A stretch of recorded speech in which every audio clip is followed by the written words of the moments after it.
जरा सोचिए, आज से लाखों साल पहले की दुनिया कैसी रही होगी। कोई शहर नहीं, कोई सभ्यता नहीं, बस घने जंगल और उसमें छिपे खतरनाक शिकारी। और उसी दुनिया में एक छोटा, काफी कमजोर सा जीव रहता था, जो हर पल बस जिंदा रहने के लिए जद्दोजहद कर रहा था। ये कहानी उसी जीव की है। नहीं, ये हम सबके उस पुरखे की असाधारण कहानी है। तो सवाल यही उठता है कि हम यानी इंसान यहां तक आखिर पहुंचे कैसे। ये कहानी है एक नाजुक सी प्रजाति के धरती की सबसे ताकतवर शक्ति बनने की। एक ऐसा सफर जो हमें गुफाओं के अंधेरे से निकालकर आज की इस मॉडर्न दुनिया तक ले आया है। तो चलिए इस कहानी को बिल्कुल शुरुआत से समझते हैं। हमारी कहानी का कैनवास बहुत ही बड़ा है। ये करीब 60 लाख साल पहले अफ्रीका की जमीन पे शुरू हुआ। इस टाइमलाइन पे एक नजर डालिए। ये वो बड़े मील के पत्थर हैं जिन्होंने हमारी तकदीर को गढ़ा है, और आज हम इन्हीं अहम मोड़ों को थोड़ा करीब से जानेंगे। तो हमारी कहानी का पहला चैप्टर एक बहुत बड़े क्लाइमेट चेंज से शुरू होता है।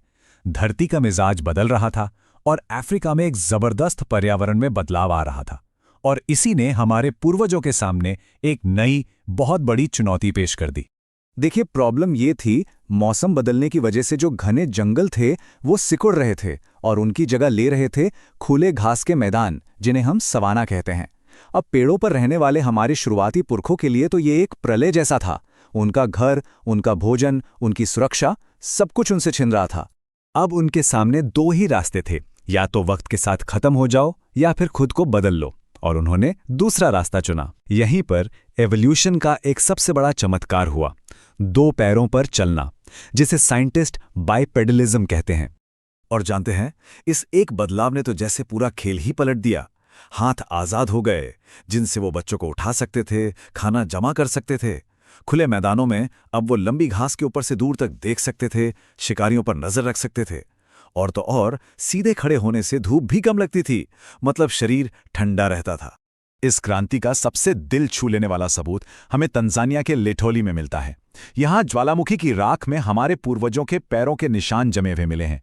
ये निशान बताते हैं कि एक बड़ा और एक छोटा इंसान साथ साथ चल रहे थे। ये इस बात का सबूत है कि उस जमाने में भी परिवार और सामाजिक जुड़ाव था। इस दौर की सुपरस्टार थी लूसी, जिसका कंकाल हमें बताता है कि बड़ा दिमाग तो बहुत बाद में आया। हमारे पुरखों ने पहले सीधा चलना सीखा था। हाथ तो अब आजाद हो चुके थे, लेकिन वो अभी खाली थे। तो अब बारी थी एवोल्यूशन के अगले स्टेज की, जहां हमारे पूर्वज अपने बनाए औजारों से अपनी दुनिया को एक नया आकार देना शुरू करेंगे। अब अगली चुनौती भी कुछ कम नहीं थी। एक तरफ थे नुकीले दांतों वाले शिकारी, और दूसरी तरफ हमारे पूर्वज, जिनके पास कोई खास शारीरिक हथियार नहीं थे। तो जानवरों की मोटी खाल को चीरने और हड्डियों को तोड़कर उसके अंदर के एनर्जी से भरपूर मैरों को निकालने के लिए एक जुगाड़ की जरूरत थी। और वो जुगाड़ मिला पत्थर में। होमो हेबिलिस यानी कुशल मानव वो पहली प्रजाति थी जिसने सोच समझकर पत्थर के औजार बनाए। वो एक पत्थर पर दूसरे से चोट करके एक तेज धार बनाते थे।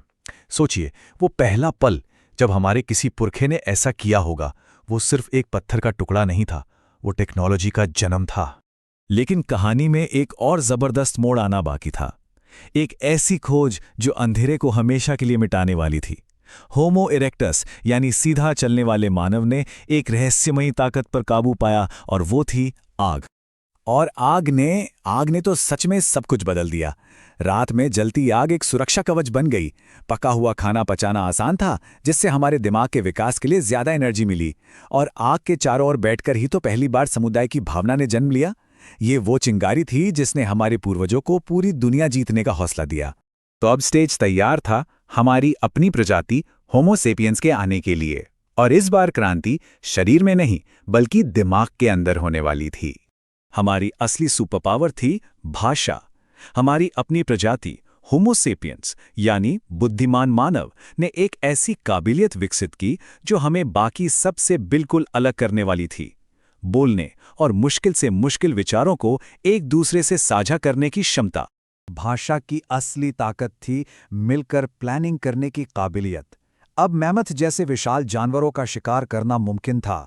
ज्ञान अब किसी एक इंसान के साथ खत्म नहीं होता था, बल्कि वो समूह की याददाश्त का हिस्सा बन जाता था, जो एक पीढ़ी से दूसरी पीढ़ी तक जाता था। इसी नई शक्ति के साथ होमो सेपियंस ने अफ्रीका से बाहर निकलकर पूरी दुनिया में फैलना शुरू किया। और इसी सफर में उनकी मुलाकात नियांडरथल से भी हुई। और जानते हैं, एक दिलचस्प बात यह है कि जेनेटिक सबूत बताते हैं कि आज भी अफ्रीका से बाहर के ज्यादातर लोगों के डीएनए में 1 से 4% हिस्सा नियांडरथल का है। इसी दौरान हमारे पूर्वजों ने कला को भी जन्म दिया। भारत में भीमबेटका की गुफाओं में हजारों साल पुराने चित्र हमें बताते हैं कि वो सिर्फ जी नहीं रहे थे, बल्कि सोच रहे थे, महसूस कर रहे थे और अपने होने का मतलब तलाश रहे थे। पत्थर, आग और भाषा की ताकत से लैस होकर हम धरती के कोने कोने में तो पहुंच गए थे, लेकिन इंसानियत के इतिहास की सबसे बड़ी क्रांति अब दरवाजे पर दस्तक दे रही थी। ये बात है करीब 12,000 साल पहले की। आखिरी आइस एज खत्म हुआ, धरती गर्म होने लगी और मौसम भी स्थिर हो गया। इसने खेती के लिए एक बिल्कुल परफेक्ट मंच तैयार कर दिया, जो शायद मानव इतिहास का सबसे बड़ा टर्निंग पॉइंट बना। अब देखिए, खेती एक दो-धारी तलवार की तरह थी। लोगों ने सीखा कि वो बीज बोकर अपना खाना खुद उगा सकते हैं। इससे खाने की सप्लाई तो भरोसेमंद हो गई और आबादी तेजी से बढ़ी।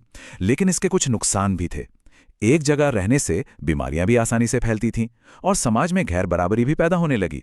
क्योंकि अब खाने के लिए भटकना नहीं था, तो पहली बार गांव बसे। भारतीय उपमहाद्वीप में इसका सबसे पुराना सबूत मेहरगढ़ में मिलता है। और फिर धीरे धीरे जब जरूरत से ज्यादा अनाज पैदा होने लगा, तो यही गांव बड़े होकर शहर बन गए और दुनिया की पहली महान सभ्यताएं जैसे सिंधु घाटी सभ्यता नदियों के किनारे पनपी।